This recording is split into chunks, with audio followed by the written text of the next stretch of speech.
பிரியமானவர்களே, கர்த்தர் நல்லவர். இந்த நாள் கர்த்தர் உண்டு பண்ணின நாள். நிச்சயமாகவே இந்த நாள்ல நாம் களி கூர்ந்து மகிழுவோம்.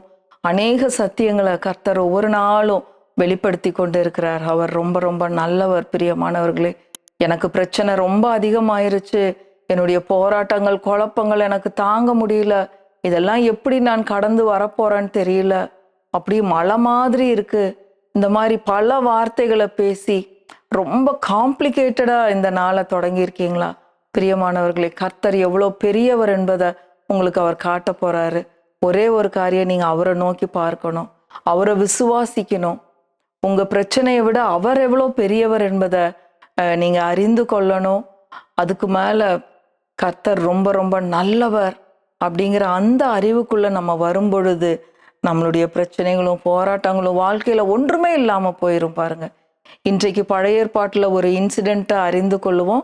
அதன் மூலமா நம்ம வாழ்க்கைக்கு அதை எப்படி அப்ளை பண்ணி நம்ம ஜெயத்தை அனுபவிக்கிறது அப்படிங்கிறத இன்றைக்கு நாம் கற்றுக்கொள்ள போறோம். பிரியமானவர்களே, யாத்திராகமம் 14வது அதிகாரம். யாத்திராகமம் 14வது அதிகாரம் பாருங்க. இஸ்ரவேல் ஜனங்கள் எகிப்தை விட்டு வெளியே வந்துட்டாங்க. வெளியே வந்ததுக்கு அப்புறம் கர்த்தர் என்ன பண்ணாரா? பார்வோனின் இருதயத்தை கடினப்படுத்தினாராம்.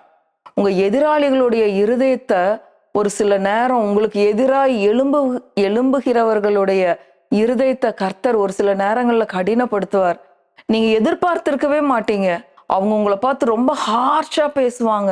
நீங்க ஆச்சரியப்படுவீங்க, இவங்க எதுக்கு நம்ம மேல இவ்வளோ கோவப்படணும், இவங்க எதுக்கு நம்மளை பார்த்து இப்படி பேசணும் அப்படின்னு சொல்லி அது உங்க இருதயத்தை உடைக்கிற மாதிரி இருக்கலாம்.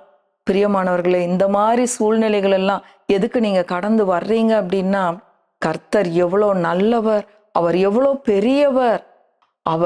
அவர் மூலம் உங்க மூலம் அவருடைய நாமம் மகிமைப்படும்படியாக ஒரு சில நேரங்கள் இப்படிப்பட்ட சூழ்நிலைகள்ல அவர் நம்மளை நடத்துவார். பாருங்க, ஐயோ இது இவ்வளோ கடினமா இருக்கேன்னு ஒரு வேளை நீங்க நினைக்கலாம். பயப்படாதீங்க, அவர் உங்க கூடவே இருக்கிறாரு. அவர் உங்க கூடவே இருக்கிறாரு.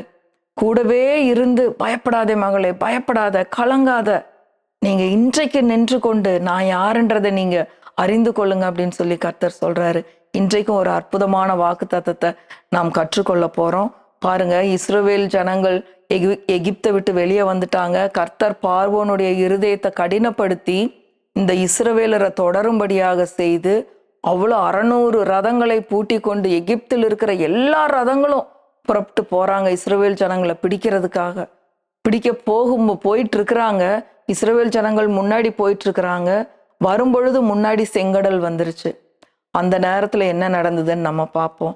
4வது வசனம், யாத்திராகமம் 14:4. ஆகையால் பார்வோன் அவர்களை பின்தொடரும்படிக்கு நான் அவன் இருதயத்தை கடினப்படுத்தி நானே கர்த்தர் என்பதை எகிப்தியர் அறியும்படி பார்வோனாலும் அவனுடைய எல்லா இராணுவத்தாலும் மகிமைப்படுவேன் என்றார். அவர்கள் அப்படியே செய்தார்கள். 2 காரியம்.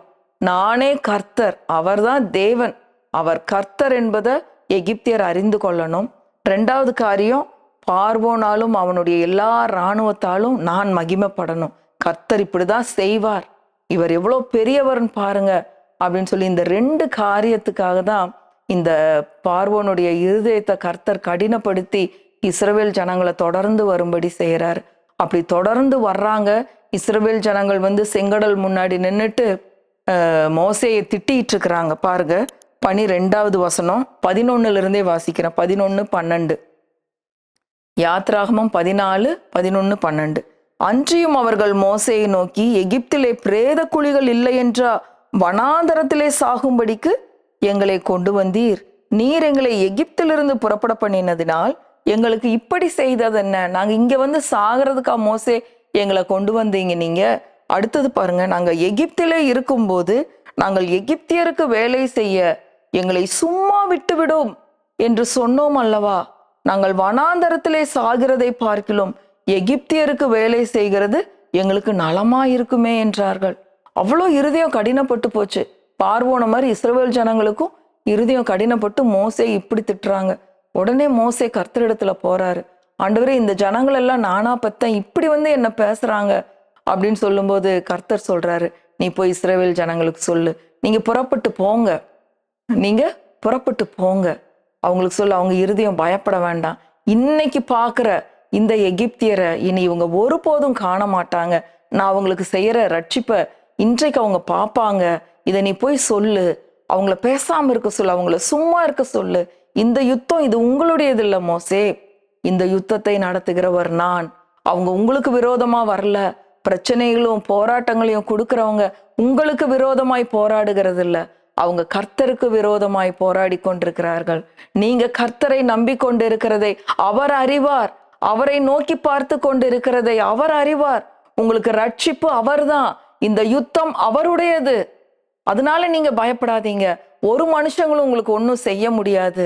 அந்த ரதங்கள் எகிப்திலே அவ்வளோ பெரிய ரதங்கள், எவ்வளோ பெரிய பார்வோன் ஒண்ணுமே இல்லாம போறான். பின்னாடி வசனங்களை பாருங்களேன்.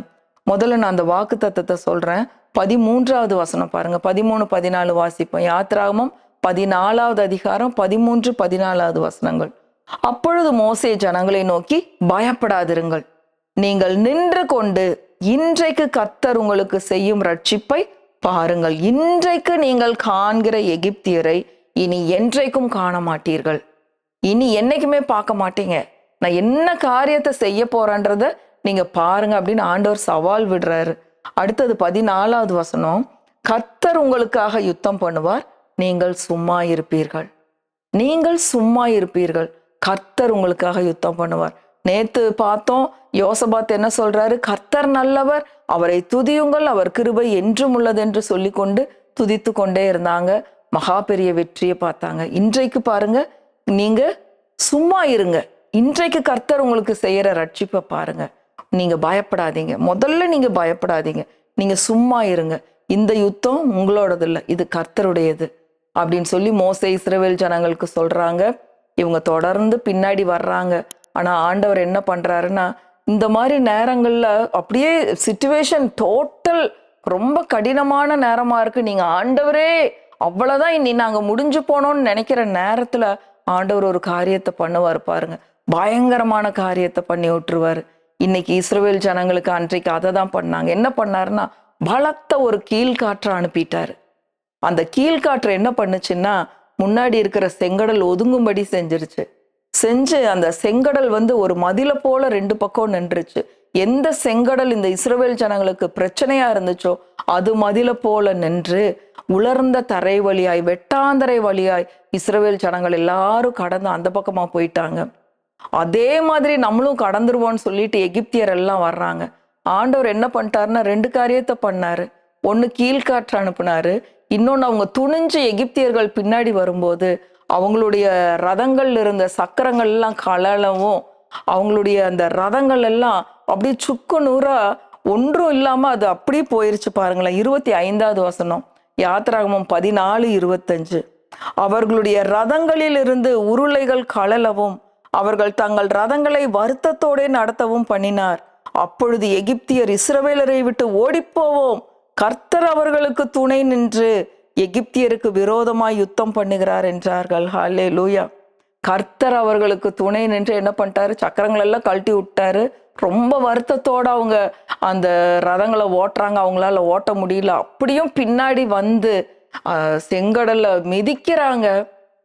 ஆண்டவர் சொல்றாரு, மோசே கிட்ட இருக்கிற கோலை நீட்டு மோசே அப்படின்னு. மோசே கோலை நீட்டுறாரு, கையில் இருக்கிற கோலை. அந்த இஸ்ரவேல் ஜனங்களுக்கு மதிலாக நின்ற அந்த தண்ணி அப்படியே எகிப்தியர்களையும் அவங்களுடைய ரதங்களையும் மூடி போட்டுறது. எல்லாம் செத்து போயிட்டாங்க. ஒருத்தன் கூட தப்பிக்கல பாருங்க, ஒருத்தன் கூட பிழைக்கல. 28வது வசனம் கடைசி லைன் பாருங்க. முழு வசனத்தையுமே வாசிக்கிறேன். ஜலம் திரும்பி ரதங்களையும் குதிரை வீரரையும் அவர்கள் பின்னாக சமுத்திரத்தில் பிரவேசித்திருந்த பார்வோனுடைய இராணுவம் அனைத்தையும் மூடிக்கொண்டது. அவர்களில் ஒருவனாகிலும் தப்பவில்லை, ஒருத்தன் கூட தப்பிக்கல. ஆண்டவர் முன்னாடியே சொன்னார்ல, இன்றைக்கு நீங்க பார்க்கிற எகிப்தியரை இனி ஒருபோதும் பார்க்க மாட்டீங்க. இன்றைக்கு கர்த்தர் உங்களுக்கு செய்யற ரட்சிப்பை பாருங்க. பிரியமானவர்களே, இது ஏதோ பழைய ஏற்பாட்டு இன்சிடென்ட், ஒரு கதைன்னு சொல்லி படிக்காதீங்க. உண்மையில நடந்த சம்பவங்கள். இதெல்லாம் நமக்கு நிழலாட்டங்களா இருக்கு. இந்த வாக்கு தத்தங்கள்லாம் நம்ம எடுத்து நம்ம விசுவாசிக்கிறதுக்காக கர்த்தர் இவைகளை எல்லாம் திருஷ்டாந்தங்களாக எழுதி வைத்திருக்கிறார். இன்றைக்கு இருக்கிற பிரச்சனையை பார்த்து நீங்க கலங்காதீங்க, பயப்படாதீங்க.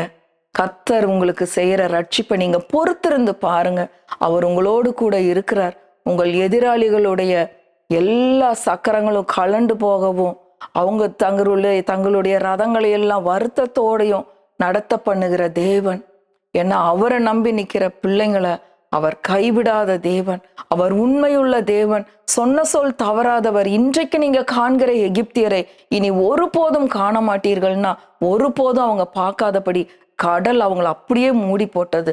ஒருவனாகிலும் தப்பவில்லை. பிரியமானவர்களே, இன்றைக்கு உங்களோட பிரச்சனைகள், உங்களுடைய கடன்கள், உங்களுடைய போராட்டங்கள், உங்களுடைய குடும்ப பிரச்சனை, என்ன பிரச்சனை, நீங்க நோட்ல எத்தனை பாயிண்ட்ஸ் எழுதி வச்சிருந்தாலும் அத்தனை பிரச்சனைகளையும் இன்றைக்கு கர்த்தர் அப்படியே கடலுக்கு அடியில மூடி போடுறாரு. அத ஒரு பிரச்சனையை கூட நீங்க திரும்பவும் காண மாட்டீர்கள். இயேசுவின் நாமத்தினால நீங்க விசுவாசிக்கும் போது அது அப்படியே மூடி போகும். கடல் மூடி போட்டுரும் அத்தனை பிரச்சனையும். அவருடைய ரத்தத்துக்குள்ளாக நீங்க இருக்கீங்க, அவருடைய செட்டைகளுக்குள்ளாக இருக்கிறீங்க. ஒரு பயனும் உங்களை தொட முடியாது. அது யாரா இருந்தாலும் சரி, அவரை நம்பி நிற்கிறவர்களை அவர் தம்முடைய செட்டைகளின் நிழல்ல மூடி மறைத்து கொள்ளுகிறார். கர்த்தருடைய வாக்கு தத்தங்கள் அவைகள் உண்மையும் சத்தியம் உள்ளவைகளாயிருக்கிறது. இன்றைக்கு இந்த வாக்கு தத்தங்களை நீங்க ஏற்றுக்கொள்ளும் பொழுது, கர்த்தாவை அன்றைக்கு இஸ்ரவேல் ஜனங்களுக்கு செய்த தேவன் இன்றைக்கு என்னுடைய வாழ்க்கையில என்னுடைய பிரச்சனைகளை அப்படியே நீங்க மூடி போட வல்லவராய் இருக்கிறீர். உங்களுடைய கரத்துல பராக்கிரமமும் வல்லமையும் இருக்கு. என்னை கைவிடாத தேவன் நீங்கன்னு நீங்க இன்னைக்கு சொல்லி பாருங்க. நிச்சயமாகவே அவர் உங்கள் மூலம் மகிமைப்படுவார். உங்கள் எதிராளிகள், உங்க பிரச்சனைகள் கர்த்தர் யார் என்பதை கண்டு கொள்வார்கள். பிரியமானவர்களே, அவர் ரொம்ப ரொம்ப நல்லவர். பாருங்க, ஒருவனாகிலும் தப்பவில்லை. 30வது வசனத்தை வாசித்து முடிப்போம். இவ்விதமாய் கர்த்தர் அந்நாளிலே இஸ்ரவேலரை எகிப்தியரின் கைக்கு தப்புவித்து ரட்சித்தார். கடற்கரையிலே எகிப்தியர் செத்து கிடக்கிறதை இஸ்ரவேலர் கண்டார்கள். நீங்க பாப்பீங்க, உங்க பிரச்சனைகள்லாம் ஒண்ணும் இல்லாம தண்ணிக்கடிய மூழ்கி போனதை பாப்பீங்க. என்னடா எத்தனை பிரச்சனை இருந்தது, இன்னைக்கு ஒன்ன கூட காணோம். கர்த்தர் நம்மளை இப்படி ஒரு சமாதானமான இடத்துல கொண்டு வந்து வச்சிருக்கிறாருன்னு சொல்லி நீங்களே ஆச்சரியப்படுவீங்க. உங்க மூலம் கர்த்தர் மகிமைப்படுவார். நானே கர்த்தர் என்று நீங்கள் அறிந்து கொள்வீர்கள் என்று சொன்ன தேவன் அவர் உண்மையுள்ளவர். உங்களுக்காக வைராக்கியம் கொண்டு அவர் எழுந்திருக்கிற தேவன். அவர் ரொம்ப ரொம்ப நல்லவர். பிரியமானவர்களே, இந்த நல்ல ரட்சகரை இன்றைக்கு ஏற்றுக்கொள்ளுங்கள். இன்றைக்கு விசுவாசிங்க, அவர் அணைத்து கொள்ளுங்கள், அவருடைய வாக்கு தத்தங்களை எடுத்துக்கொள்ளுங்கள். நிச்சயமாய் ஜெயம் உங்களுக்கு தான். கர்த்தர் நல்லவர், அவரை துதியுங்கள், அவர் கிருபை என்றும் உள்ளது. ஆமென், ஆமென், ஆமென்.